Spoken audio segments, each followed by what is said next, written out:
lórí owó tá a gbé wọlé mo lọ́tún ọ̀tún lọ́jọ́ ń yọ ọ̀tún ọ̀tún lòún ràn ẹ̀wọ̀n tún kú ojúmọ́ lórí ètò wa early praise àjímúná ẹ̀gbọ́n mi lè rí Fender nìyẹn Pastor Fẹ́mi Fender Atlanta Georgia náà wà o àwọn náà ṣàwòtẹ́ ń gbọ́ yìí ó ṣá pòròpòrò ó lè.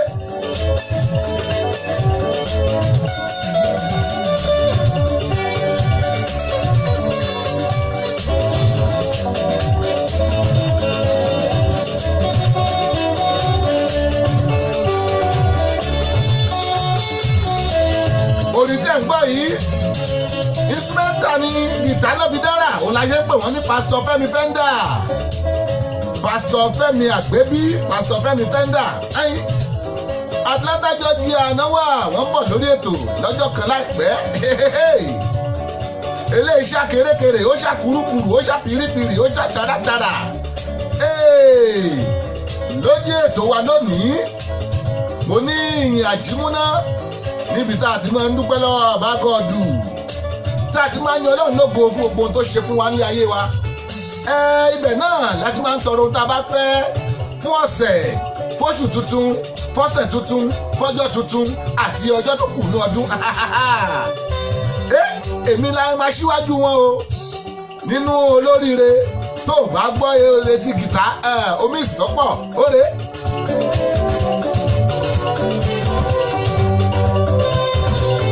olóríire bá pé gbà o èmi ni máa ṣíwájú wọn.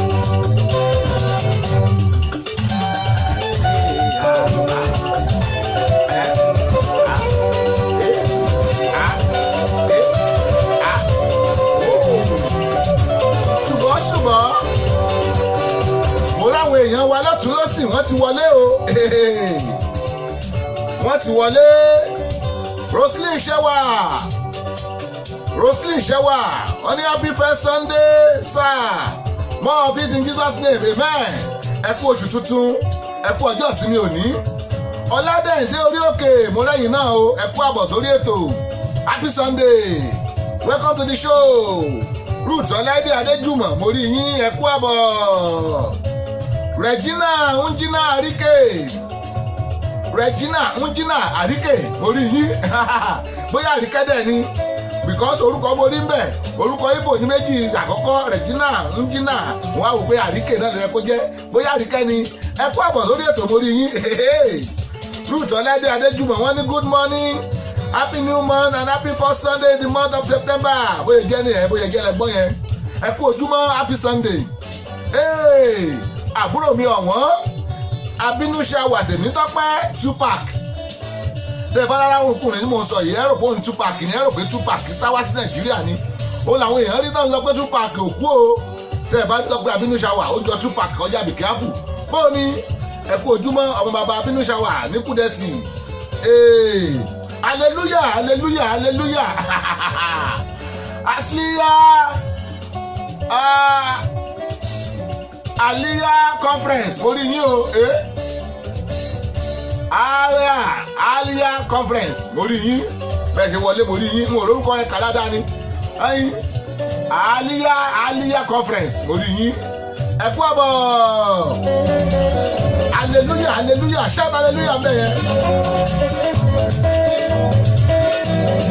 Hallelujah.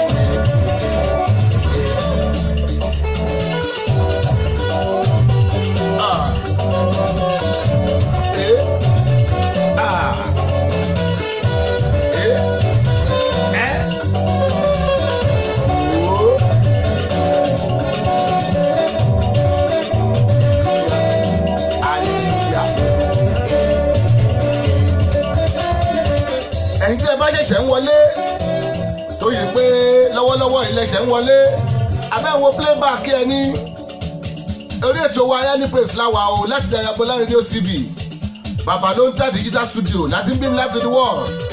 Ẹ má jọyọ̀ yín lẹ́nu o, Baltimore la fi kalẹ̀ sí nípínlẹ̀ Maryland lórílẹ̀‐èdè Amẹ́ríkà. Ẹ̀yin Dayagbola Radio TV ni ibẹ̀ láti máa wo ètò wa lójoojúmọ́. Ẹ lè mísì ẹ̀ tí ẹ gbọ́dọ̀ mísì ẹ̀ ni. Ẹ̀yin tẹ́ bá ti download radio application wa ẹ lọ tààràtàrà ẹ lọ sórí Google Play Store ẹ lọ download ẹ máa rí Dayagbola Radio bẹ́ẹ̀ ẹ tẹ́ ẹ download ẹ 8 megabytes ni ẹ máa gbọ́ wa 24 hours káàkiri àgbálá ayé. Hallelujah.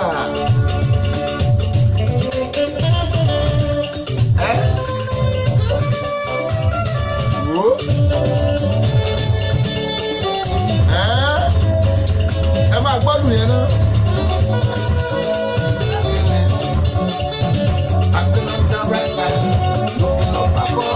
I can't tell that I know that it is. Oh, yeah, got here, Yes, I know it.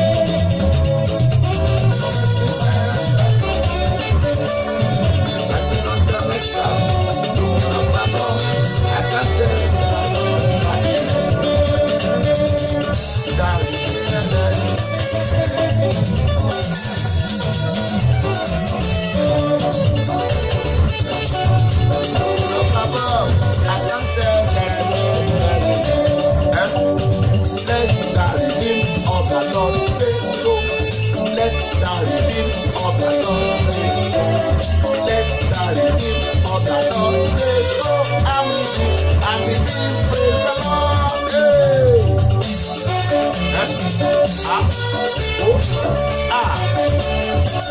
Mama Tia Princess Rebecca.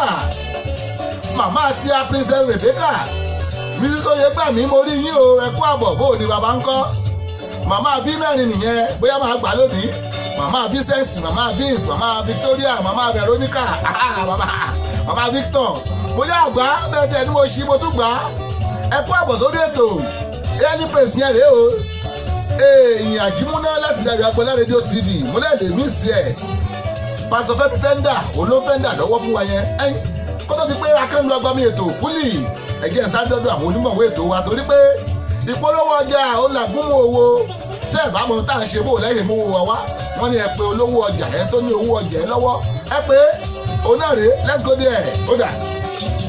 Dayọ̀ Agbọ́lá ní bàbá o ní bàbá o ní bàbá o rédíò TV gbogbo ayé gbogbo ayé gbogbo ayé. Dayọ̀ Agbọ́lá ní bàbá o ní bàbá o ní bàbá o rédíò TV gbogbo ayé gbogbo ayé gbogbo ayé. Wọ́n ń bọ̀ lẹ́bùn ìyàwó bẹ́ẹ̀ ni mo sọ. Kò sírú ẹni lẹ́yìn o. Dayọ̀ Agbọ́lá bàbá ló ń ta rédíò TV. Kò sẹ́gbẹ́ ẹni lẹ́yìn o. Dayọ̀ Agbọ́lá rédíò TV. Ìbọn tí mo mẹ́rin lábẹ́ ẹ̀sẹ̀ lábẹ́ yàrá. rédíò TV Dayọ̀ Agboola. Gbogbo ayé ló ń gbọ́. Dayọ̀ Agboola rédíò TV. You can join us on Facebook at these pages: Babalonta, Dayọ̀ Agboola Radio TV, Samis Dayọ̀ Agboola, Dayọ̀ Agboola Media Diamond, and also you can download our radio app on Google Play Store. Subscribe, watch, and like our TV channel on YouTube. Just type Dayọ̀ Agboola and you are ready to roll. Babalonta Digital Studio, Baltimore, Maryland, America. Telephone +1443 760 8578. Dayọ̀ Agboola Radio TV, the ultimate in audio visual. For sound and quality production, Babalonta Studio is the best. For sound and quality production, Babalonta Studio is the best. Babalonta Production, the ultimate in audio visual.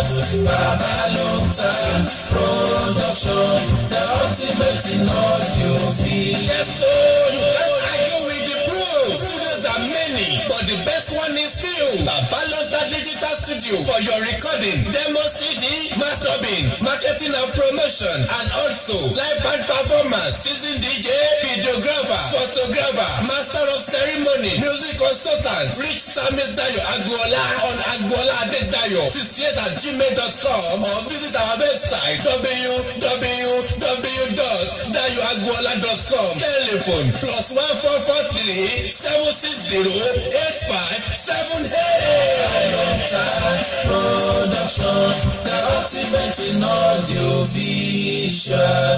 Babalonta Production, the ultimate in audio visual.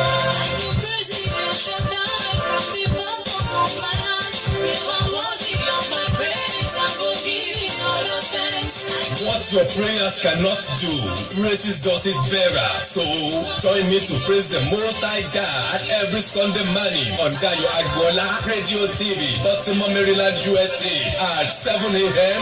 American time. Telephone +1443 760 8578. The reason of our living is to praise God.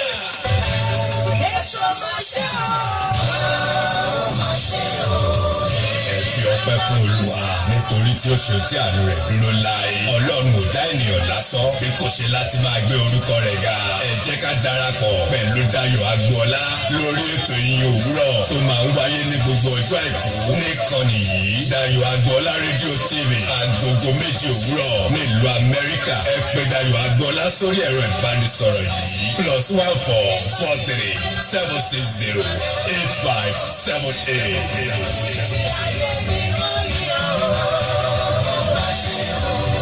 Bẹ́ẹ̀ ni o, ohun tàdúrà wa ò lè gbà lọ́wọ́ Ọlọ́run, ìyìn la fi ń gbà o.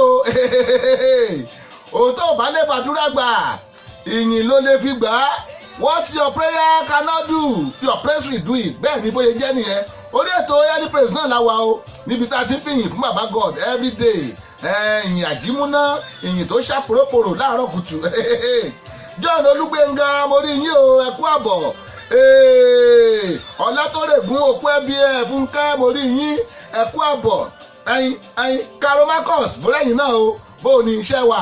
Good morning, gbogbo yín bẹ̀ ṣe ń wọlé. Mo rí bàbá wa o, Àrẹ̀mọ Abíọ́dún Alfred, Evangelist Àrẹ̀mọ Abíọ́dún Alfred, mo rí yín o, ẹ kú àbọ̀ sórí ètò wa. Wọ́n ní good morning, happy first Sunday sir, ẹ kú ojúmọ́. Bàbá wa ìwọ̀n àmọ́ kọrin, bá ṣe jẹ́ evangelist yẹn wo, à ń gbé wọn bọ̀ lórí ètò láìpẹ́. Bó o ní bàbá, bá a bèjì nù, a gbọ́ bá a bèjì, bàbá twin. Ẹ kú ojúmọ́ sà, ṣẹ́ wà.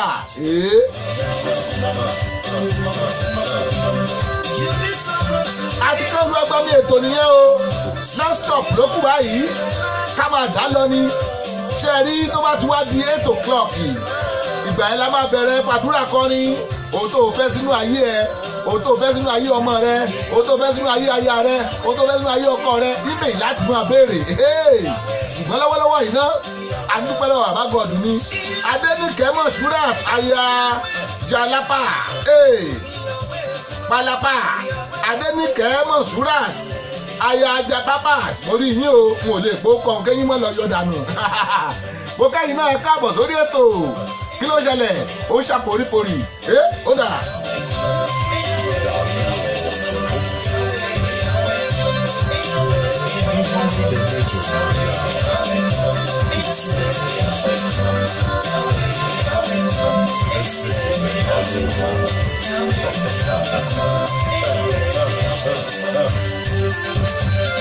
ọ̀pọ̀ nínú yóò mọ màkósà Jésù rèé sáǹsì tí ó sọ́nà lọ́rùn kó dúpẹ́ gbogbo oore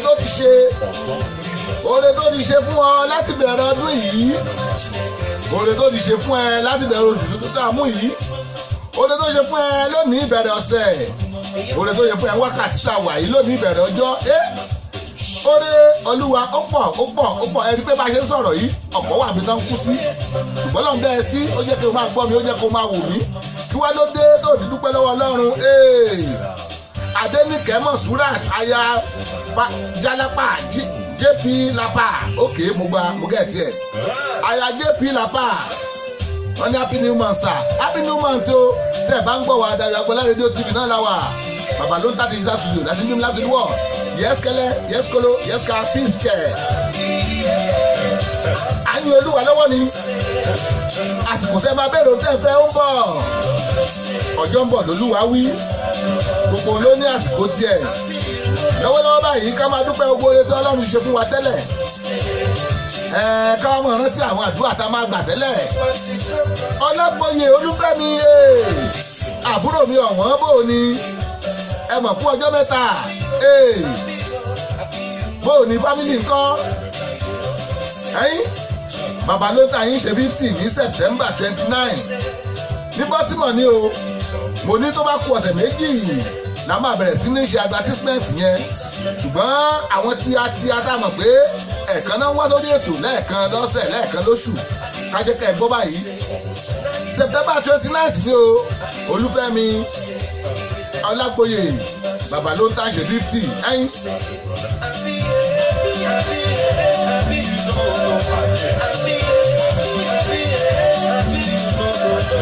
ìdí náà yẹn sọ báyìí ni pé ọ̀pọ̀lọpọ̀ nínú yín ẹ̀ tí ẹ̀ nífẹ̀ẹ́ wá torí mi fẹ́ wá jìnnà ṣùgbọ́n ẹ lè fi jẹ́ kí yín ránṣẹ́ ẹ lè sẹ́ndì owó lákàntì bó jẹ́ ti Nàìjíríà àti bó jẹ́ ti Amẹ́ríkà ni wọ́n náà fèrè ọ́fìnrin o lọ́fẹ̀ẹ́ là ń ṣe tá ń ṣe ìrànlọ́wọ́ àwọn èèyàn náà la fi ń gbé síwájú bẹ́ẹ̀ ni yes.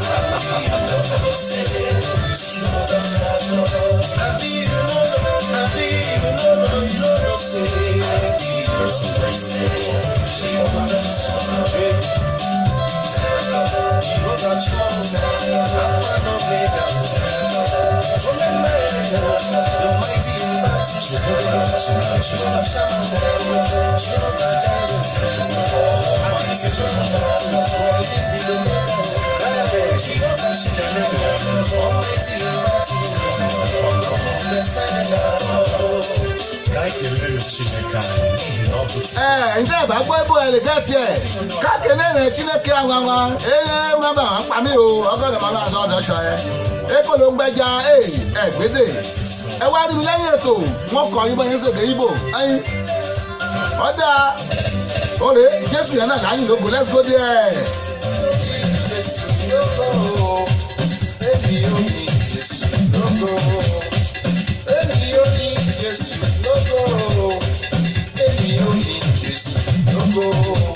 Ọba tó dá mi sí, ó ṣeun.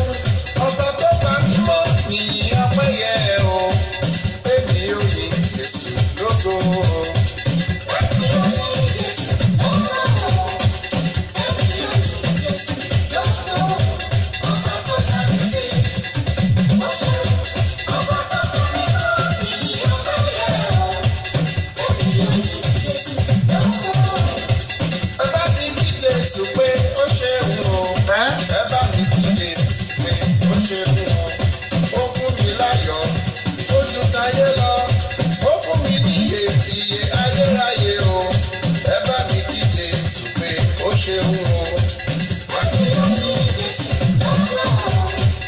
èmi ò yìn Jésù lógo ohunkóhun tó bá wù kó ṣẹlẹ̀ ọba tó dá mi sí tí ò gba nǹkan kan ọba tó pa mí mọ́ ìyìn ọpẹ́ yẹ fún o ẹ wò èmi ò yìn Jésù lógo tí ò bá yín nà yú sàbí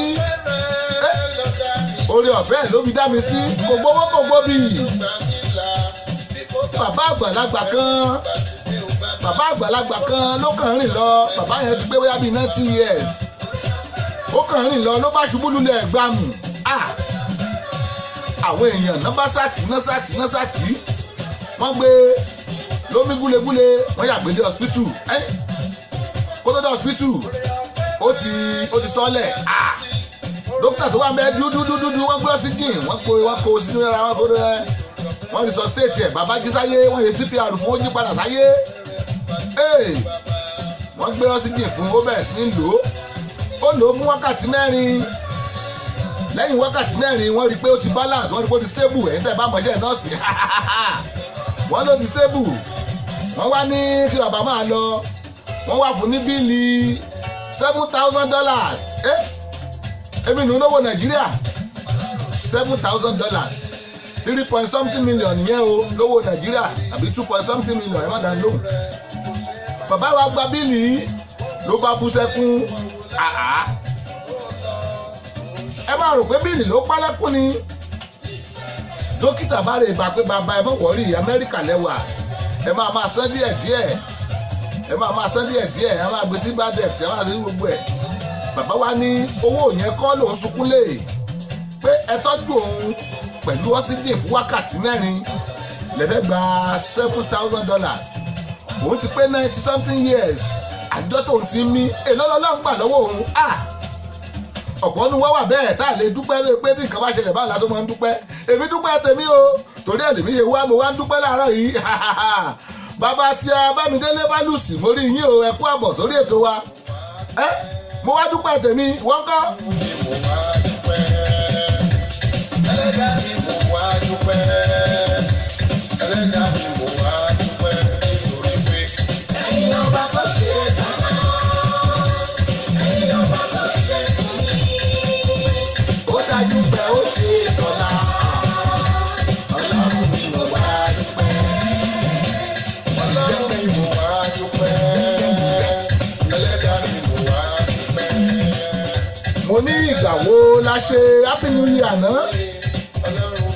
Ó lè bí àná yìí tá a ṣe Happy New Year tá a ṣe pọ̀pọ̀ ṣìṣìn ọdún kérésì. Ẹ wo oṣù kẹsàn-án la tún ti mú lánàá yìí o. Òní lọ́jọ́ kejì nínú oṣù kẹsàn-án. Olúwa ọba oṣù ẹ̀mbà láwa yìí oṣù bàbà ire la máa ire máa gbé wá fún wa. Ire Ọlọ́run mi wá dúpẹ́ o gbogbo tó ti ṣe láti January di àkókò yìí. Mo dúpẹ́ lọ́wọ́ tó ti bẹ̀rẹ̀ sí ní ṣe ní oṣù yìí. Mo dúpẹ́ lọ́wọ́ tó bẹ̀rẹ̀ sí ní ṣe ní ọ̀sẹ̀ yìí. Àní mo dúpẹ́ fún gbogbo tó bẹ̀rẹ̀ sí ní ṣe nínú ọjọ́ òní. Let's go there. Ẹ jẹ́ a dúpẹ́ lọ́wọ́ bá God.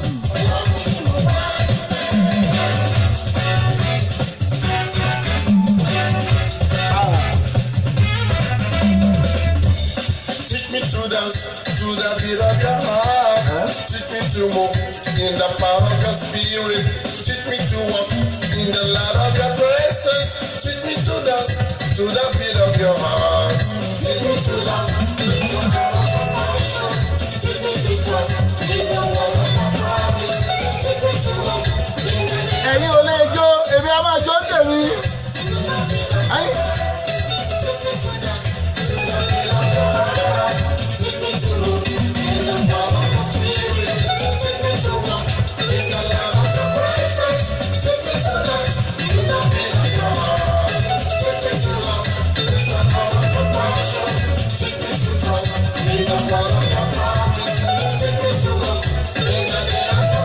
Ìyá àti a Princess Fọláṣadé Fálọmọ Aládé mo rí yín o.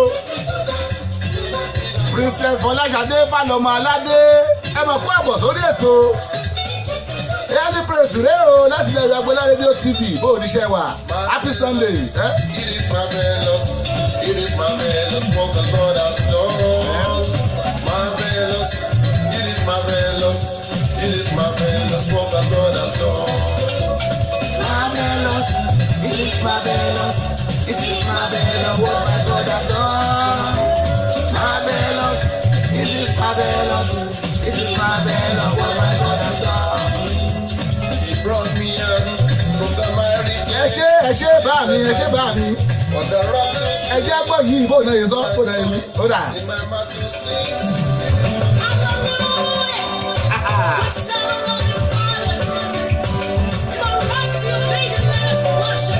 mo láàyè olúwa ni àwọn worship ẹ̀ appraise ẹ̀ all of the above let's go. bàbá tó nífẹ̀ẹ́ ni ọ́ bàbá tó nífẹ̀ẹ́ ni ọ́ jọ ẹ̀yin appraise you Lord appraise you Lord. Mèrè Ẹ̀táwò Akínbóyè rèé o Mèrè Ẹ̀táwò Akínbóyè èmi ó kọrin òyìnbó olórin ara àwọn olórin tó wà ní Baltimore rèé tó wà Maryland tó wà ní Amẹ́ríkà Mèrè Ẹ̀táwò Akínbóyè ẹ kú àbọ̀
bàbá ìwọ ló tó bẹ́ẹ̀ ìwọ nìkan ló tó yẹ ọlọ́run bàbá gọ́ọ̀dù.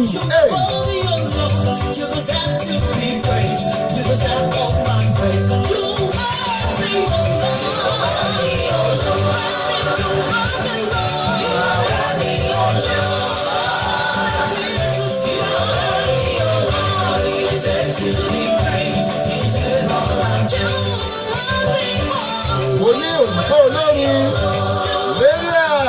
Táíwò Akínbóyè òun lẹ̀ ń gbọ́ yìí o láìpẹ́ láì jìnnà wọ́n ń bọ̀ lórí ètò wa wọ́n ti jẹ́ wa ní òwò mo fẹ́ mọ̀jọ́ tó fìrì fún wa ni kó tó di pé mo bẹ̀rẹ̀ sí gbé jáde lórí ètò ẹ mọ̀ páwa èèrà tí ò bá lọ́mọ nú n ò fẹ́ promise yín pé wọ́n ń bọ̀ lọ́la tó mọ̀ wá yọjú tí n bá ti jẹ́ ìtọ́jọ́ tó ń bọ̀ wọ́n ń bọ̀ lórí ètò.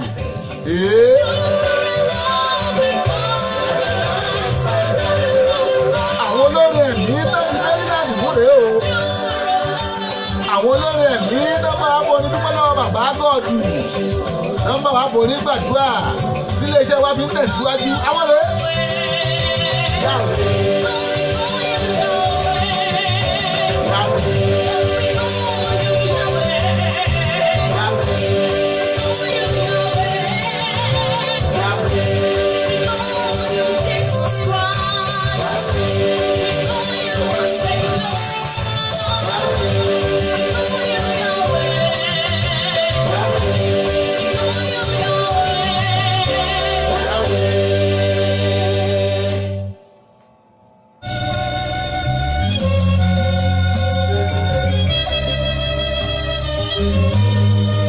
Olúbùkọ́lá Akínadé rèé o ṣẹ̀wọ̀n ẹlẹ́ Jésù ó yí bíríbíríbíríbíríbírí ó kàn mí.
orílẹ̀-èdè Édómù. Àpótí ẹ̀rí ló sọ dọlọ́rọ̀. Àpótí ẹ̀rí táwọn èèyàn sá fún dọlọ́rọ̀. Bíríbíríbírí ọkàn Àdó ti yí kèmí Adédayọ̀ Agboola. ìrànlọ́wọ́ Ọlọ́run. Ìrànlọ́wọ́ bàbá gọ́ọ̀dù lọ́sẹ̀ yìí ó yí kàn mí, let's go.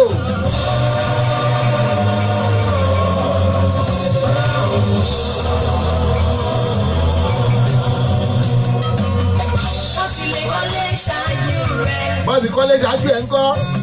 Àwọn kan ti lè bímọ ṣáájú rẹ̀. Ó dà bóyá ti bímọ ṣáájú ẹ.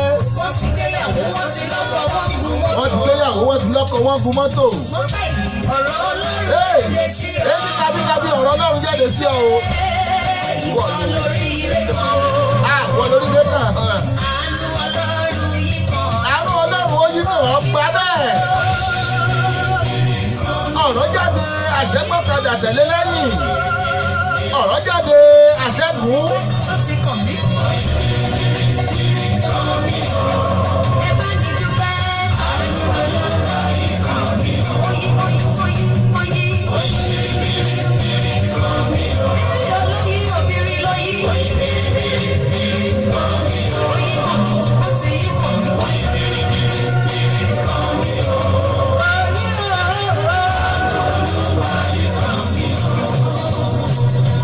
Àánú Ọlọ́run ló yí kan ẹsẹ̀ rí o. Ọmọ ẹrú lásán dáyàbá ní ilẹ̀ àjèjì. Ṣẹ́gbọ́ Ibi mò ń gbé tàbí mi sí kọ́mátà o. tòmátà náà. Àánú Ọlọ́run ló mọ ìrírí ẹ̀. Sókè o.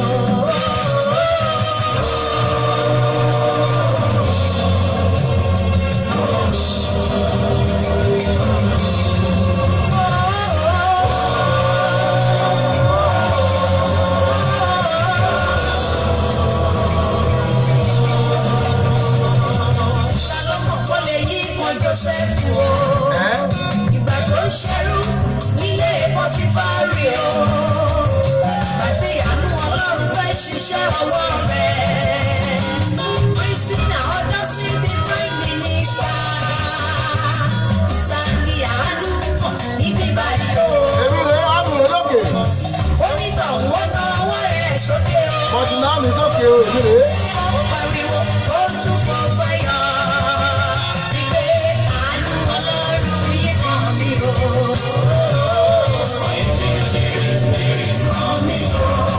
Oyin kàn mí o.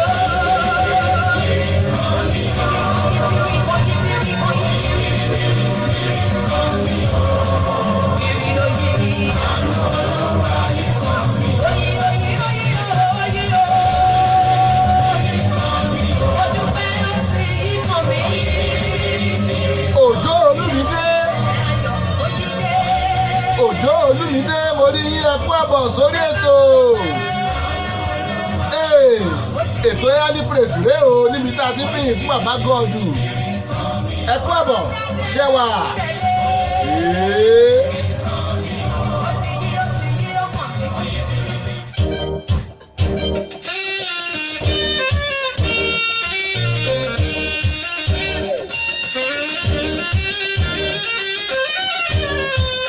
Òjó Olúmídé, wọ́n ní happy Sunday to you.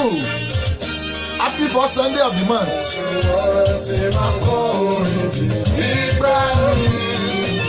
Ògo Ọlọ́run hallelujah. Àlè fi gbàgbọ́ kọrin lọ sókè kíkan. Ògo Ọlọ́run hallelujah.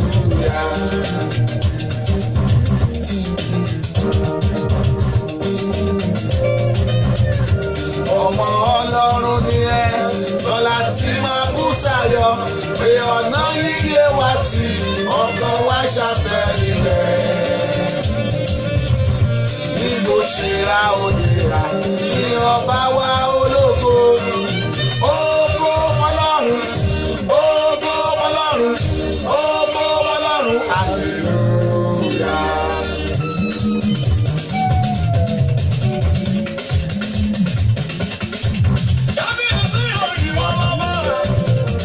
Mọ́mí tíá, grandma Olúbàmíkẹ́ dúró dọ́lá. Màmá nìyẹn o, ẹ kú àbọ̀ sórí ètò.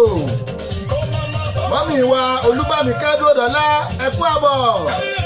wọ́n ní happy Sunday díẹ̀ àkú iṣẹ́ olúwa ẹ ṣé mọ́mì God bless you ma ẹ káàbọ̀ sórí ètò wa airly praise rèé o láti lè rẹ Agboọlá rédíò TV kábíyèsí òun lọ́ba ó máa sọ bá mi rẹ̀ kábíyèsí rẹ̀ ìmọ̀ lọ́ba alápàdé tó sùn lẹ́yìn ẹni tí kára jí àjẹjẹ ọ̀sán tó bá fún ojú ọ̀rẹ́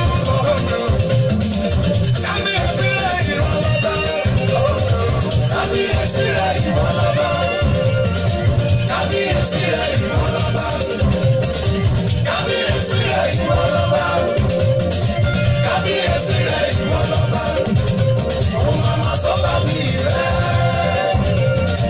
kábíyèsí rẹ̀ ìwọ lọ́ba ìwọ ló sọ mí dà láyọ̀ tó tún lé mi dààmú ìwọ ló ṣe é gbogbo tó tún ṣe é mi dààmú ẹ̀dá tó dúpẹ́ ló mọ̀ ọ́nù ẹ̀dá tó má lè rí bàbá.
Ògúndèjì rèé o Gbénga fẹ́lẹ́fẹ́lẹ́ ọ̀rọ̀ mi ò pẹ́jọ́ wẹ́wẹ́ kí n máa dúpẹ́ lókù kí n máa dúpẹ́ ní kí wá lẹ́jọ́ ẹjọ́ bá ń sá ọ̀rọ̀ mi ò gbàròyé kí n máa dúpẹ́ lọ́wọ́ àbágọ́ọ̀dù ni mo mà rí yín o bàbá tíá Fẹ́mi Ọ̀ṣọ́bùkọ́lá alága ẹgbẹ́ ọmọ Òbòkun Ìjẹ̀ṣà Washington àti Baltimore mo rí yín ẹ kú àbọ̀. Pastor Israel Olúkáyọ̀dé Joy Ayọ̀bámidélé òun máa ní orúkọ pásítọ̀ yìí máa ń wù mí Pastor Israel Olúkáyọ̀dé Joy Ayọ̀bámidélé mo kí yín ẹ kú àbọ̀ ẹ ò yá o ọmọ ìgbàlá ẹ jẹ́ ká dọ̀yọ̀.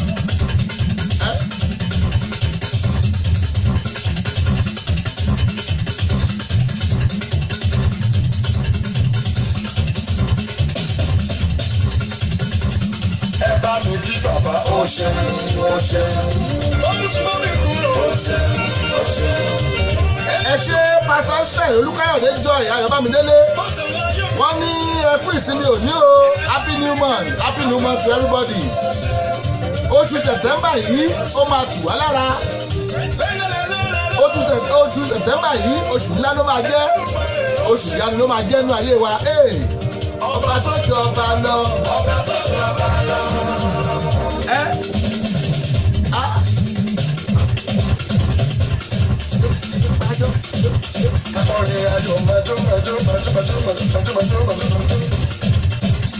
Ọba tó jọba lọ.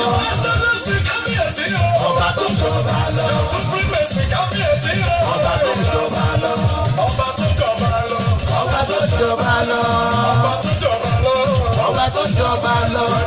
Supremacy kábíyèsí o. Ọba tó jọba lọ. Supremacy kábíyèsí o. Ọba tó jọba lọ.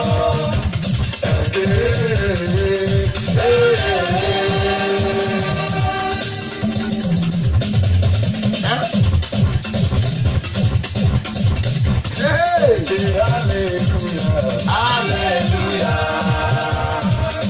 Jésù ni bàbá. Jésù ni bàbá. Ẹ̀wọ̀n Jésù nínú ayé mi. Ẹ̀wọ̀n Jésù nínú ayé mi. Ẹ̀wọ̀n Jésù nínú iṣẹ́ mi. Ẹ̀wọ̀n Jésù nínú iṣẹ́ mi. Ó ń bá mi ṣe tèmi. Ó ń bá mi ṣe tèmi. Ó ń bá mi ṣe tèmi. Ó ń bá mi ṣe tèmi. Mo ní kí lórúkọ rẹ̀ o. Ìyanu ìyanu. ó tún dà. Kí lórúkọ rẹ̀ o. Ìyanu ìyanu. Làwọn ń dá. Làwọn ń dá. Miracle na miracle. Na miracle na miracle. Làwọn ń dá. Làwọn ń dá. Miracle na miracle. Na miracle na miracle. Làwọn ń dá. Làwọn ń dá. Miracle na miracle. Na miracle na miracle. Ọmọ Jésù rẹ̀ ń rí jọ́sìn o. Ọmọ Jésù rẹ̀ ń rí jọ́sìn o. Ọmọ ìgbàlá ẹ̀jẹ̀ onílábala tá a wà yìí agbala tá a ti ń dúpẹ́ lọ́wọ́ bàbá God fún ohun tó fi ṣe fún wa ní o láti bẹ̀rẹ̀ ọdún yìí títí dòní láti bẹ̀rẹ̀ oṣù yìí títí dòní láti bẹ̀rẹ̀ ọ̀sẹ̀ yìí títí dòní láti bẹ̀rẹ̀ ọjọ́ òní títí dòní láti bẹ̀rẹ̀ wákàtí yìí títí dìbí tá a wà yìí ṣe rí abala tá a máa bọ́ sí báyìí ibẹ̀ láti máa bẹ̀rẹ̀ ohun tá a fẹ́ láti wákàtí yìí di ìtókù lọ́jọ́ ayé wa láti ọ̀sẹ̀ yìí títí dòpin ọ̀sẹ̀ láti bẹ̀rẹ̀ òní títí dòpin oṣù yìí láti bẹ̀rẹ̀ yìí dòpin ọdún yìí Adébóyè jọ Sàlámì Ọmọlára mo rí bẹ́ẹ̀ ṣe ń wọlé o Adébóyè jọ Sàlámì Ọmọlára ẹ kú àbọ̀ sórí ètò wa mo rí yín ṣé wà airly praise rèé ìyìn àjímúná kó tó wá di pé a máa bọ́ sí abala pàdúrà kọrin ẹgbẹ́ náà àwọn onígbàwọ̀ ètò wa o torí pé ìpolówó ọjà ònàkúnmú owó bẹ́ẹ̀ ni tẹnu ò bá tè kẹnu ò bá ṣe kíra jẹ ó lè àwa náà rí o ọmọ bàbá.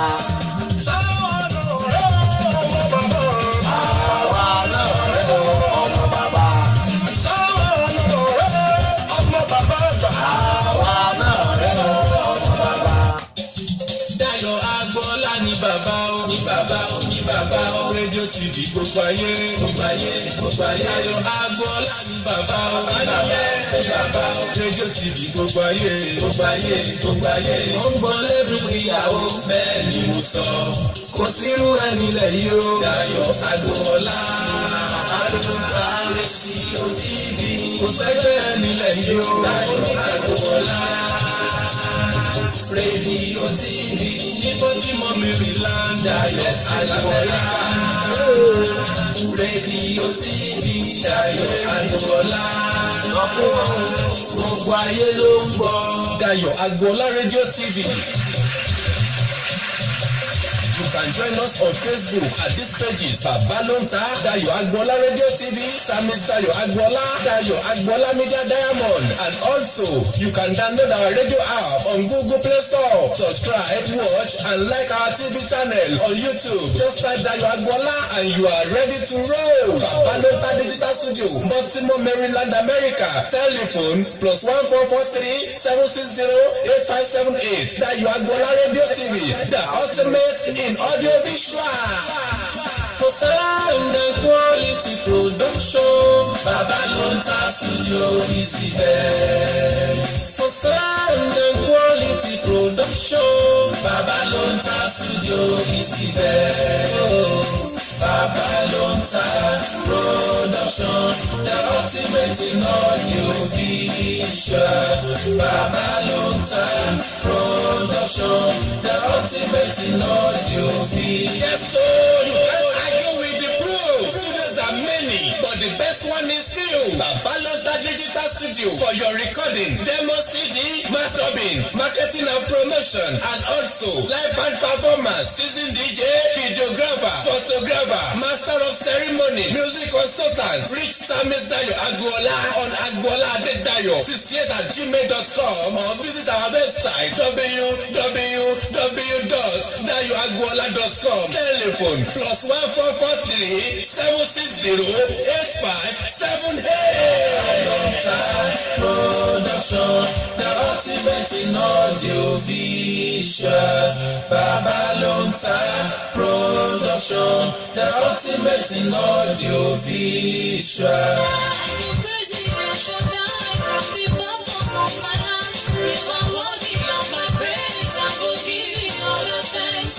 What your prayers cannot do, praises does it better. So join me to praise the Most High God every Sunday morning on Dayo Agboola Radio TV, Baltimore, Maryland, USA at 7 a.m.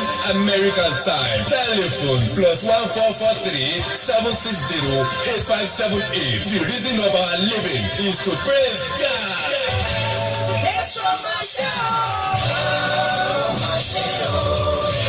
Ọpẹ́ fún Olúwa nítorí tí ó ṣe tí àánú rẹ̀ dúró láé. Ọlọ́run ò dá ènìyàn lásán bí kò ṣe láti máa gbé orúkọ rẹ̀ ga. Ẹ jẹ́ ká darapọ̀ pẹ̀lú Dayo Agboola lórí ètò ìyìn òwúrọ̀ tó máa ń wáyé ní gbogbo ọjọ́ àìkú ní ìkànnì yìí. Dayo Agboola rédíò TV agogo 7 òwúrọ̀ nílùú Amẹ́ríkà. Ẹ pè Dayo Agboola sórí ẹ̀rọ ìbánisọ̀rọ̀ yìí +1443 760 8578.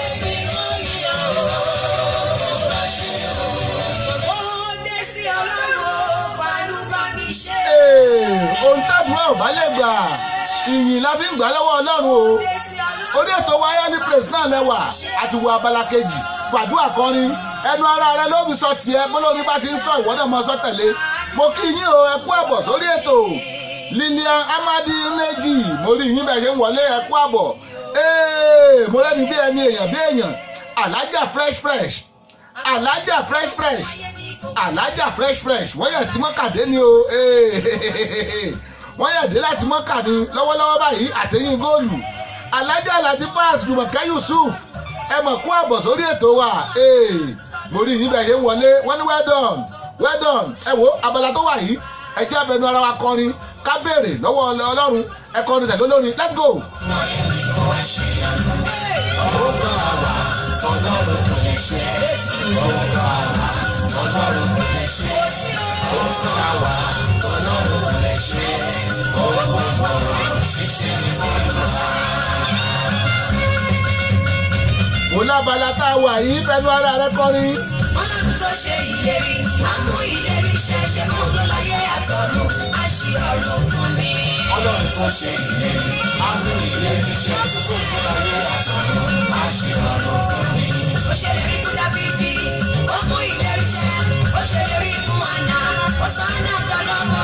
Ó ṣèlérí fún Maria ó bí Jésù fún wa ṣe bí wọn lọ láyé àtọ̀run àṣì ọ̀run fún mi. Ọlọ́run tó ṣe ìlérí àmú ìlérí ṣẹ̀ṣẹ̀ kó lọ láyé àtọ̀run àṣì ọ̀run fún mi.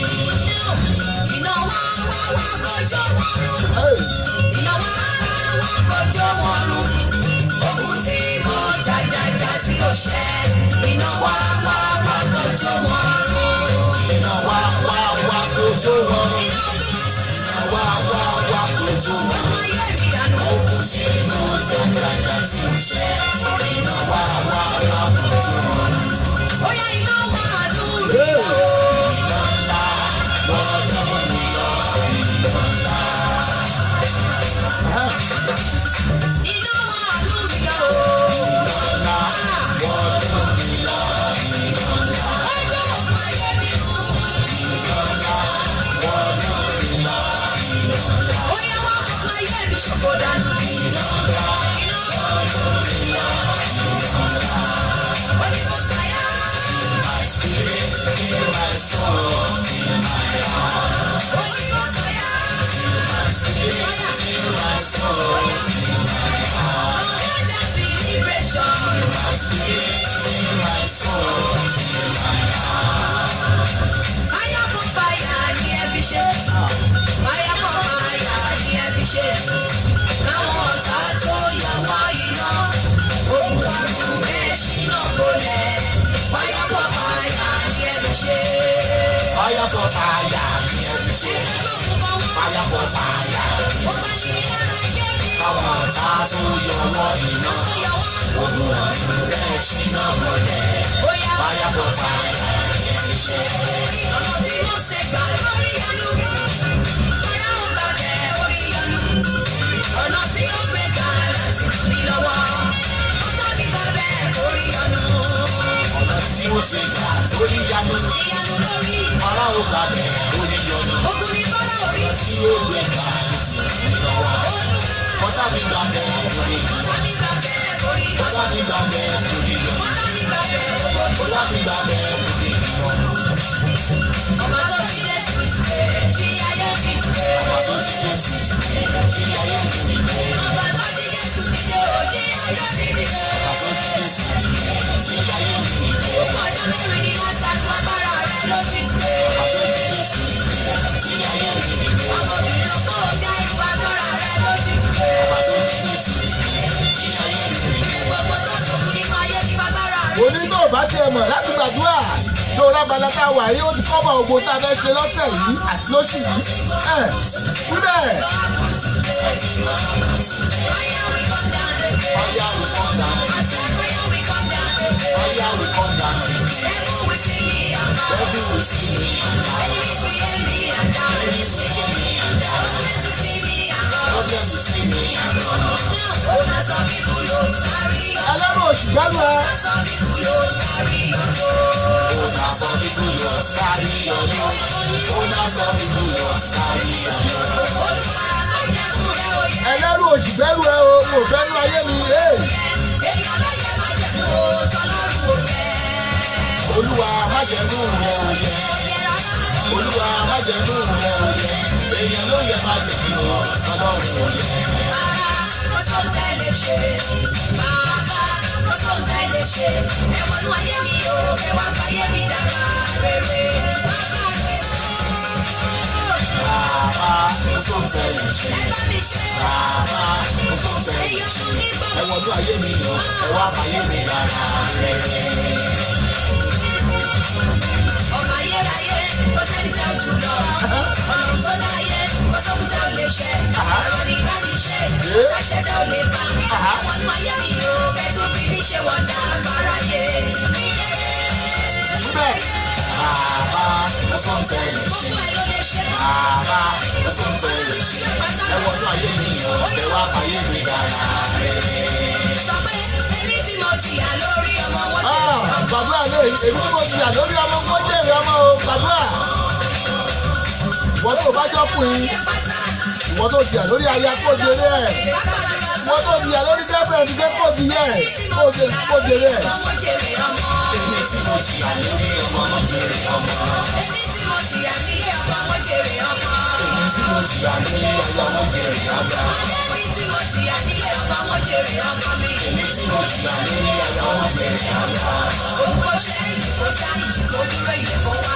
Ó ṣe ìdìbò ta ìdìbò dúró ìdìbò wá. Orúkọ ṣe ìdìbò ogun kó ṣẹ́ ìyè kó wá ìdìbò dúró ìdìbò já.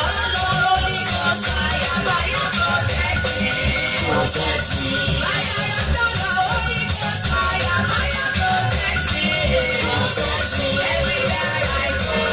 Protect me. Protect me. Protect me. Protect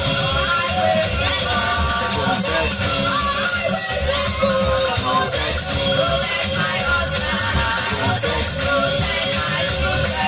Protect me.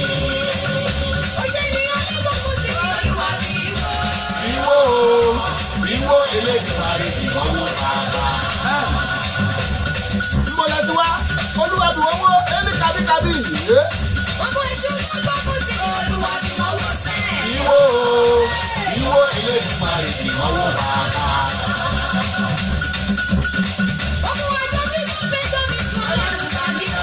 Ìwọ o, ìwọ Elédùmarè ìwọ́wọ́ bàbá. Ìwọ o, ìwọ Elédùmarè ìwọ́wọ́ bàbá.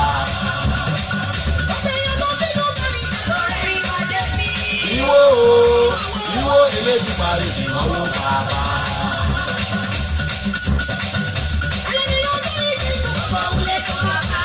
Ìwọ ìwọ Elédùmarè ìnáwó bàbá. Ó ṣe ìdìbò já ìdìbò dúró ìdìbò wá. Ó ṣe ìdìbò já ìdìbò dúró ìdìbò wá. Ó ṣe ìdìbò já ìdìbò dúró ìdìbò wá. Ó ṣe ìdìbò já ìdìbò dúró ìdìbò wá. Ayé ṣe ìdìbò já ìdìbò dákẹ́ ìdìbò. Ó ṣe ìdìbò já ìdìbò dúró ìdìbò wá. Ó ṣe ìdìbò já ìdìbò dúró ìdìbò wá. Ó ṣe ìdìbò já ìdìbò dúró ìdìbò wá. Ayé ṣe ìdìbò já ìdìbò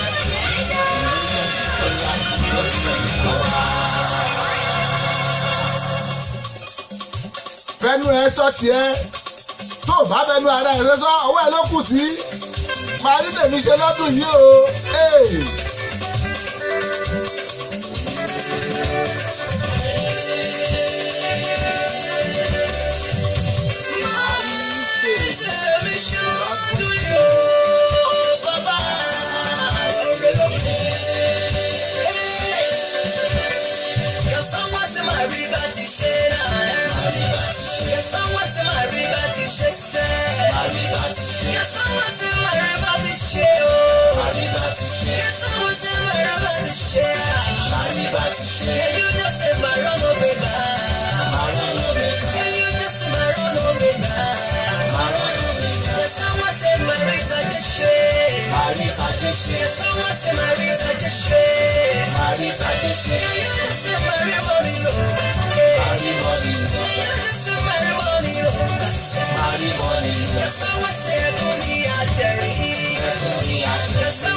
Ẹjẹ́ sọ Dayọ̀ ẹ̀ ní Adayọ̀ ẹni pé kó o dárúkọ Dayọ̀ tọ́lọ́ tó dákẹ́ ẹjẹ́ kéde orúkọ yín sí Dayọ̀ èyí tẹ́ bá ń gbọ́ ni ẹ̀gbẹ̀ ní Adayọ̀ ní Adayọ̀ wò ó ẹnu ẹ ló fún wa pé Agbẹ́mọ́ra ẹni, agbẹ́tẹ̀mí ire, agbẹ́mọ́ra ẹni, agbẹ́tẹ̀mí ire, onílọ́jọ́ èyí, ìmàlíbá ti ṣe, onílọ́sẹ̀ èyí, ìrọ́ ló mẹ́gbà, onílọ́sù èyí, ìmàrítajẹ́ ṣe, onílọ́jọ́ èyí, lọ́dún èyí ìrìbọ̀ nínú ọgbà gbogbo ìdáwọ́lé mi ó yọrí sí rere àti bí a ti ní kó dẹ̀mí lọ́rùn kí n bá wò wájú kí n máa rárá àánú o kí n bá wẹ̀yìn wò kí n máa ríre kí n bá ṣe ń kọ́lé kí n máa ra káà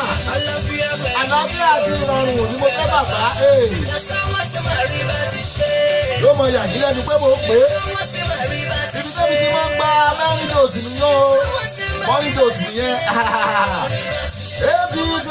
AB graphics mo kí yín ẹ kú àbọ̀ sórí ètò Princess Fọláṣadé Fálọmọ Aládé wọn ní happy new month ẹ kú ìpalẹ̀mọ́ birthday tó ń bọ̀ lọ́nà ẹ ṣé o ẹ ṣé mọ́ mi ẹ ṣé o wọ́n mi God bless you.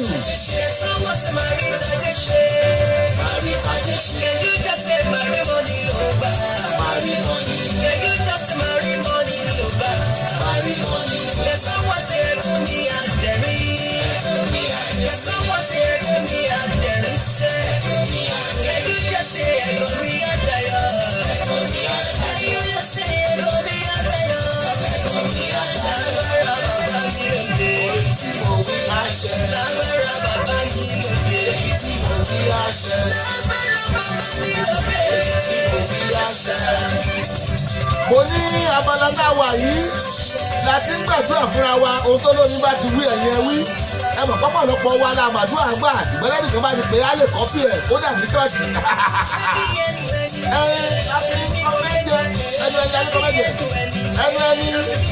Làbí kọ méje onílọ́jọ́ èyí kí n má ṣorí pé o onílọ́sẹ̀ yìí kí n má bẹ̀sẹ̀ kọ onílọ́sù èyí kí n má bẹnu kọ àdínlọ́dún èyí kí n má ṣẹ̀ṣẹ̀ dé kémi má sọnù kémi tó sọnù kémi má ṣìnà kí n tó mọ̀nà àbọ̀dé ikú orí mi kọ̀ ọ́tá alábọ̀dé òṣì ẹlẹ́dàá mi ò fẹ́ ìdáwọ́lé rí ìjọsẹ̀ mọ́lẹ̀ ẹlẹ́dàá mi ò fẹ́ ìkáwọ́lérí ẹlẹ́dàá mi ò fẹ́ àlàáfíà àti ìbàlẹ̀ ọkàn mo fẹ́. Màríbà ti ṣe. Màríbà ti ṣe. Màríbà ti ṣe. Màríbà ti ṣe. Màríbà ti ṣe. Màríbà ti ṣe. Màríbà ti ṣe. Màríbà ti ṣe. Màríbà ti ṣe. Mo kí yín ẹ káàbọ̀ sórí ètò bàbá wa Dr. Joseph Adégúndé Dr. Josie Adégúndé mo kí yín o. Ọkọ̀ òyìnbó olórin nù Bùkọ́lá Adégúndé ẹ káàbọ̀ sórí ètò early praise lè tẹ́ ń gbọ́ lọ́wọ́ láti Dayo Agbọ́lá rédíò ìyìn àjímúná rèé o early praise láti Dayo Agbọ́lá rédíò ẹ káàbọ̀ Dr. Joseph Adégúndé ẹ káàbọ̀.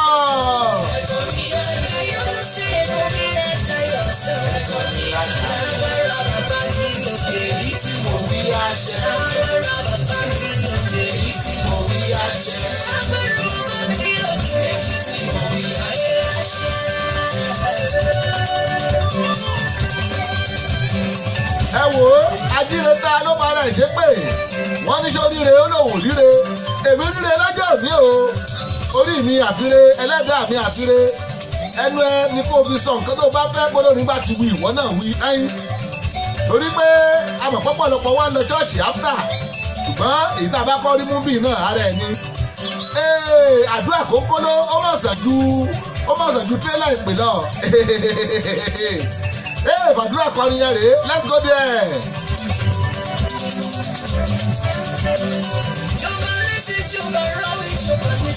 Yóò bá ní sí. Yóò bá rábà yóò bá ṣámà. Ọba ńlá bàbá gbà. Wá mú mi lọ sí ilé àṣẹ. Jẹ́ kí n dájọ́ sámi lọ. Gbọ̀gbọ̀rọ̀ lọ́wọ́ yọ torí. Jẹ́ kí n lọ́jọ́ sámi lọ bàbá. Líle là ń sọ̀rọ̀ àtàrẹ. Ayé sọ̀rọ̀ ní líle. Ayé fóun ayọ̀ níṣèjì. Àlàáfíà àti ìbàlẹ̀ ọ̀rọ̀ ni mo fẹ́ o. Àlàáfíà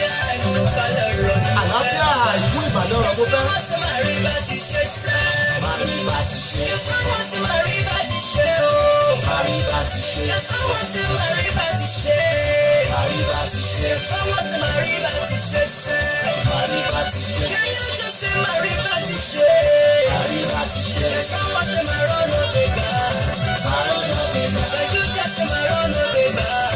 Máa rọ́nà bèbà. Ẹjú tẹ̀sí máa rí mọ́ni ló ń bá sẹ́. Máa rí mọ́ni ló. Ẹjú tẹ̀sí máa rí mọ́ni ló ń bá sẹ́. Máa rí mọ́ni ló. Lágbára bàbá mi lóde. Èyí tí mo wí àṣẹ. Lágbára bàbá mi. Èyí tí mo wí àṣẹ o.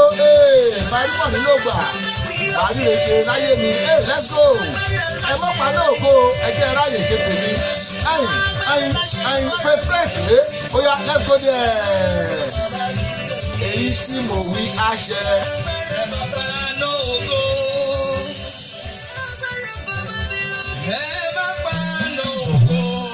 Fresh rè o. Ẹjẹ́ ráyè ṣe tèmi. Ẹ má paná ògo.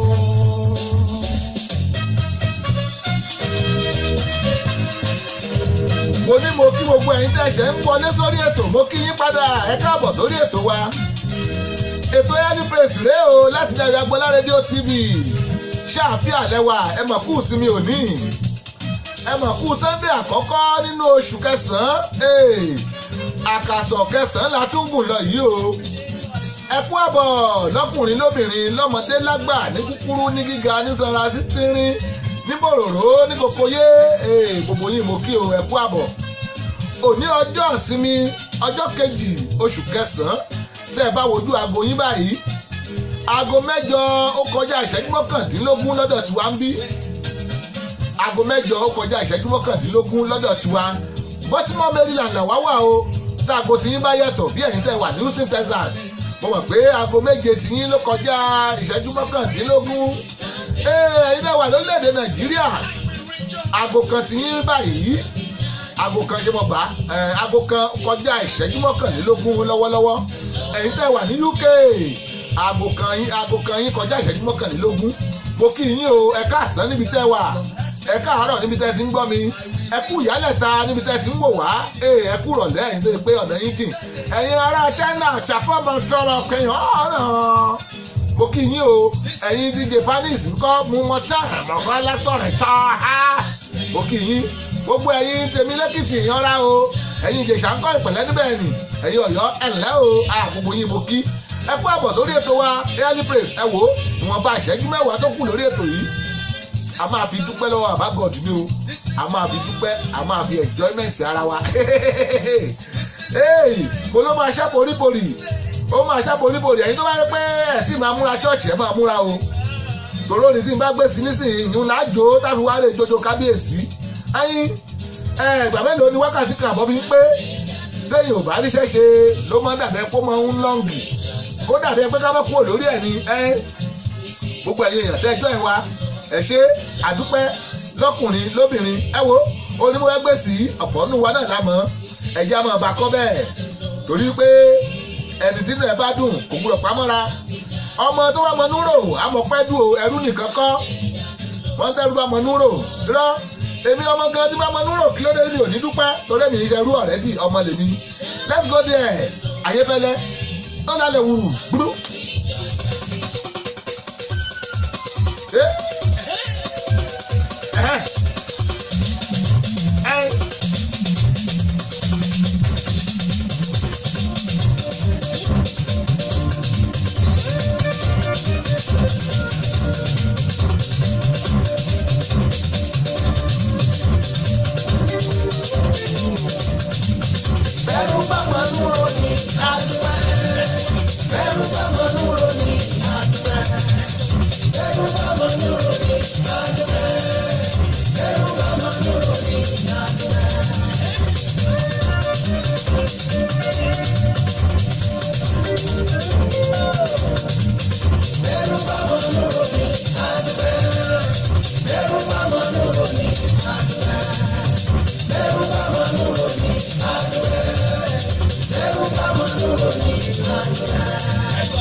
Òjẹ́ bẹ̀nu ẹ̀dúpẹ́ ọmọ ní àbọ̀ mọ́ ń kọ́.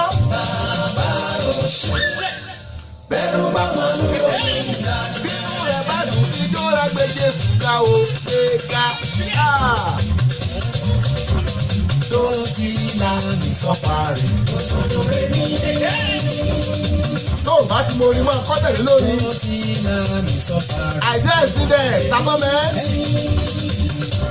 Ọlọ́run ò já Jèhófà ọba lè wílẹ̀ ṣe ìwọ ló fi mí lọ́kàn balẹ̀ wípé kí n má bẹ̀ alágbàwí bàbá wa gbà mí lóore ẹlẹ́bùrú kẹ́ bàbá bá mi ṣe ìwọ ló ṣoore àná lóore ìṣìnàánú ọdún táwa yìí ìdájú ló pọ̀ ń pẹ́pẹ́ wá sì ṣe tọ́lá bàbá wa gbà bọ́ so ọlọ́run o bàbá òun ló bá wù ayé wí òun tó bá wù kàn sọ yomi yóò máa wò wọ́n ẹni tó bá kà ṣèbí òun ló ní ìrora iṣẹ́ táwọn bá ní ìfẹ́ ní ìṣàmà fẹ́ síwájú o.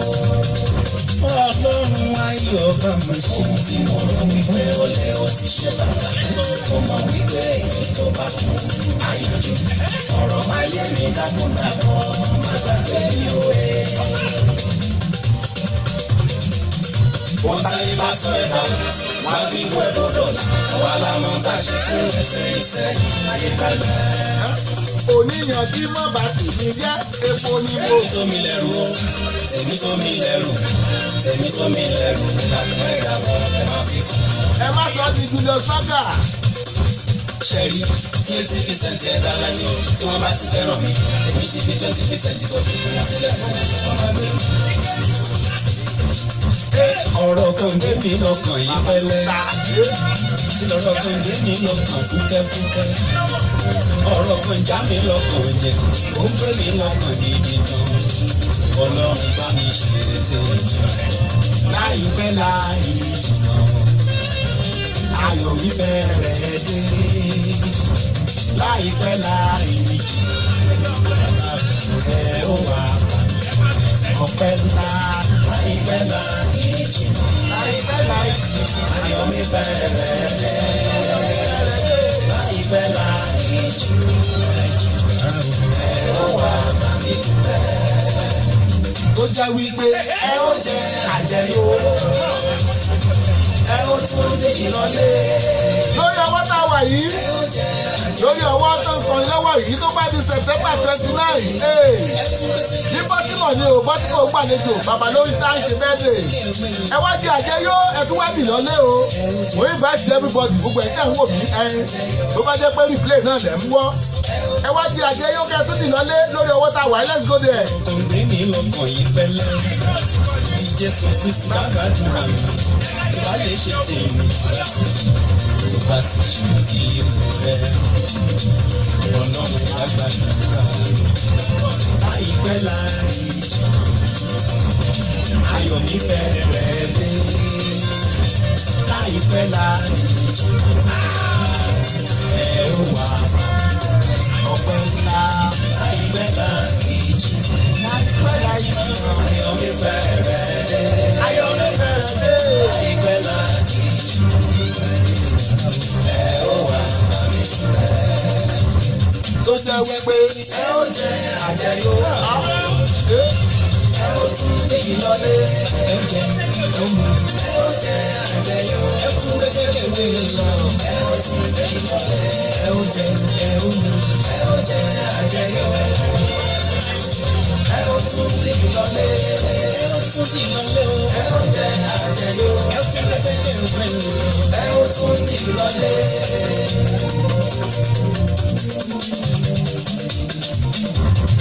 Tó bá fẹ́ bímọ gbọ́ lọ́mọ jó.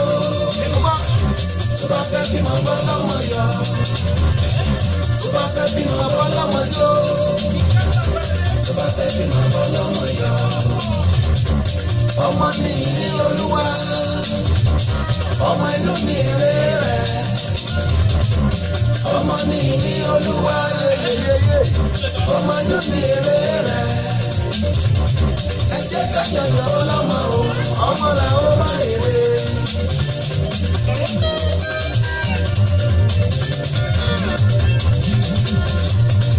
olórin ayéfẹ́lẹ́ tẹ̀ ń gbọ́ yìí ó pọ̀ nínú ẹ̀ bàjẹ́ dúpẹ́ lábẹ́rẹ̀ àdúrà nínú orin yìí ẹ lè mí sí ẹ̀ onítàbá ti gbọ́dé stage kan àwọn ọlọ́dúnjọ kábíyèsí ìsíparí nù sábì ìsíparí àti ìfi àsìkò ọ́pìrìsì òsìsì ọ́pìrìsì nù sábìsì wa àti ìpè àsìkò sábìsì àti àsìkò ọ́pìrìsì àti ìfi sínú sábìsì wa ó pọ̀ láìpẹ́ ẹ fẹ́ wọ́ọ̀kẹ́ ẹ wò ẹ máa wọ́ káàdì ẹ máa fi káàdì sí ẹ máa wọ́ ó máa lọ ní ẹ kí ìdúró àmẹ́.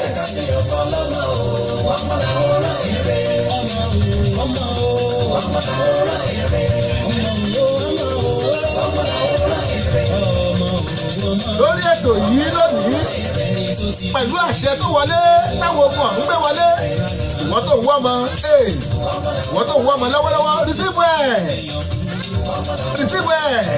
àti olùsíìfù ẹ̀ ọ̀rọ̀ jáde aṣẹ́gun lẹ́nìgò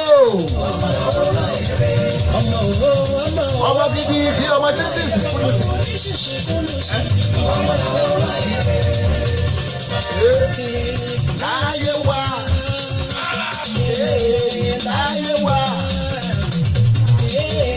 láyé wa àfọwọ́wà méjèèjì àfìgbọ́ mọ́jọ́ láyé wa láyé wa láyé wa àfọwọ́wà méjèèjì àfìgbọ́ mọ́jọ́ láyé wa.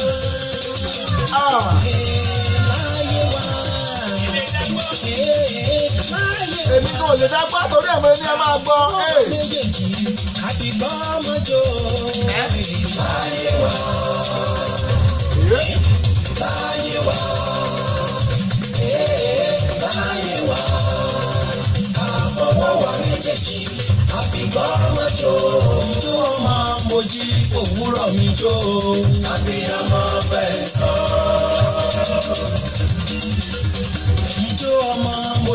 fòwúrọ̀ mi jó lábẹ́. Abiyamọ fẹ́ sọ. Ijó ọmọ mo jí fòwúrọ̀ mi jó sẹ́lẹ̀. Abiyamọ fẹ́ sọ. Ijó ọmọ mo jí fòwúrọ̀ mi jó yé fẹ́lẹ́. Abiyamọ fẹ́ sọ. Ó ti yá. Abiyamọ fẹ́ sọ. Abiyamọ fẹ́ sọ. Ó ti yá o. Abiyamọ fẹ́ sọ. Abiyamọ fẹ́ sọ. Ijó ọlọ́mọ rèé. Abiyamọ fẹ́ sọ. Abiyamọ fẹ́ sọ. 1, 2, 3, 4, 5, 6, 7, 8. Aláyọ̀ mi ni. Aláyọ̀ mi ni. Aláyọ̀ mi ni. Aláyọ̀ mi ni o. Aláyọ̀ mi ni. Aláyọ̀ mi ni. Tinúọlá Tọ́lání. Tinúọlá Tọ́lání mo mọ̀ níbẹ̀ ṣe ń wọlé. Tẹ́ ẹ bá wojú ètò wa, ó yẹ ká ti máa rándọ̀ ṣùgbọ́n ijó ìlóso wá mọ́lẹ̀. Mo ní ẹ tó wá bóre ọ̀fẹ́ o, ó mọ̀ bá dùá. Ẹ ń bá bòmí ìṣọwọ́ ń kọ́ oúnjẹ o. Ìtẹ́ ẹ bá lórí ètò náà, bíbá náà ni. Ẹ wò ó tẹ̀bá gbọ́ tán. Ẹ lọ wo replay back tàbí kẹ́ ẹ lọ sórí YouTube ẹ search Dayọ̀ Agboola on early praise. Ẹ máa rí tòní ń bẹ̀. Tàbí ẹ lọ lórí péjì ẹ lọ tún wò. Tàbí ẹ lọ gbọ́ lórí rédíò station wa. Ẹ kú àbọ̀ Tinúọlá Tọ́lání. Ẹ jẹ́ dídò yìí. Aláyọ̀ mi ni o. Aláyọ̀ mi ni. Aláyọ̀ mi ni. Jésù Kristi bàbá mi mọ́. Aláyọ̀ mi ni. Orísun ayọ̀ mi ni. Aláyọ̀ mi ni. Jésù Kristi bàbá o. Aláyọ̀ mi ni. Ẹni tẹ́ bá rí ẹ máa rojú kọ́kọ́. Ojú oko tí a jẹ́ fine láti yọ̀ ọ́ fẹ́yìn ẹ̀. Ẹni tẹ́ bá rí sẹ́wẹ̀ máa rojú kọ́kọ́. Ẹ̀yìn ẹ̀ wọ̀tà. Ẹni tó forí ẹyin fẹ́lẹ́. Tó fi túra ká. Tó forí ẹyin fẹ́lẹ́. Tó fi túra ká. Kò jẹ́ kí lórí lọ́kàn padà o. Orí ayé fẹ́lẹ́. Lóòótọ́ ni ayéfẹ́lẹ́ ó dùn tó níná. Tábà kúrọ́ ló kù. Tẹ̀gẹ́ ní tẹ̀tẹ̀. Tábà máa kúrọ́ ló kù. Lábàá lọ pé oníkòrò kò lẹ́ tó foyín sẹ́nu tó kujú. Orin ayéfẹ́lẹ́ yìí ó dùn ó dùn ó dùn. Súnmọ́ mi wá gbọ́ mi. Kájọ máa jó lọ. Lórí ẹni praise náà láwa o. Súnmọ́ mi wá gbọ́ mi sẹ́. Kájọ máa jó lọ. Yes ké. Súnmọ́ mi wá gbọ́ orin mi. Kájọ máa jó lọ. Súnmọ́ mi kò gbórin mi jọ. Kájọ máa jó lọ. Àgbàṣe gbọ́. Bẹ̀rẹ̀ kójọ kójọ kójọ kójọ kójọ bẹ̀rẹ̀ kójọ.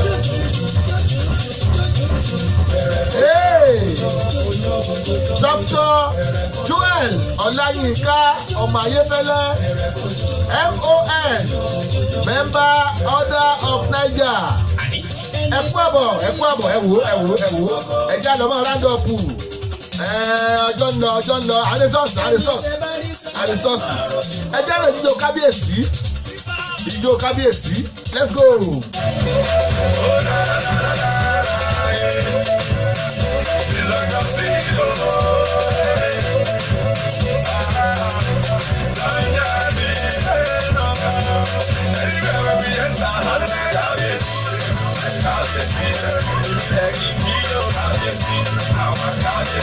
Àwọn kan bí wá pé kí ló dé tá a mọ nílò kábíyèsí lójoojúmọ́.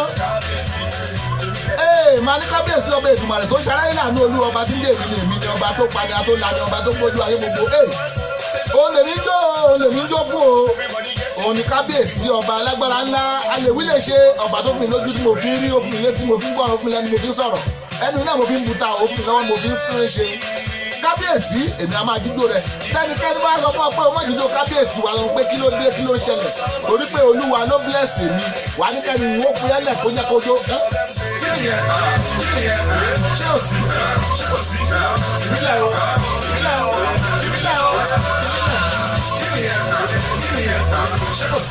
Because olúwa bless you, ìbílẹ̀ lẹ́yìn nínú kábíyèsí.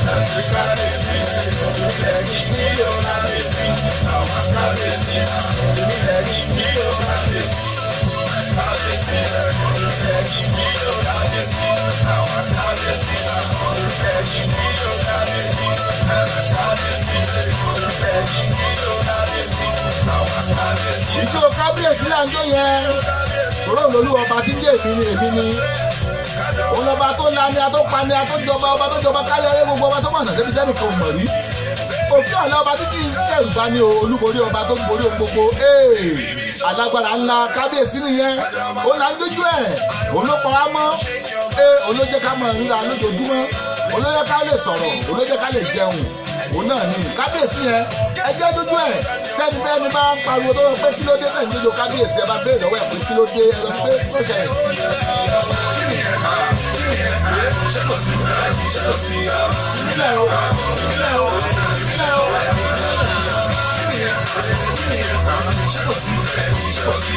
Ọ̀sán olúwa bless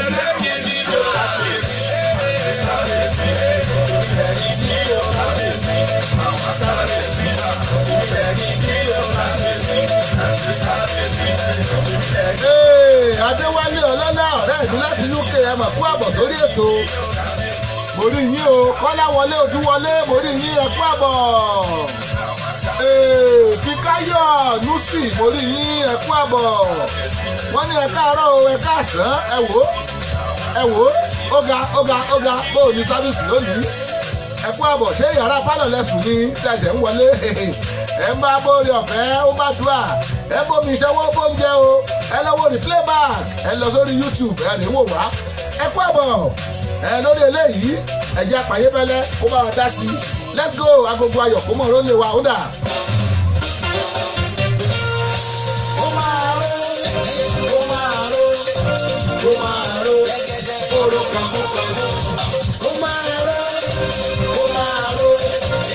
máa ró oró kan agogo ayọ̀ ó máa ró agogo ayọ̀ ó máa ró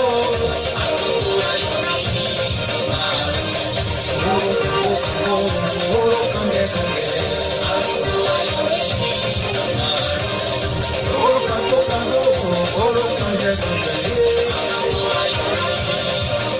Gbogbo tí mo bá wà ó máa ró lórílẹ̀-èdè Amẹ́ríkà ó máa ró ìdílé gbogbo Yúróòpù pátá ó máa ró àti káàkiri àgbáyé ó máa ró. Oró kan ló kan ló oró kan jẹ oró kan ló kan ló oró kan jẹ.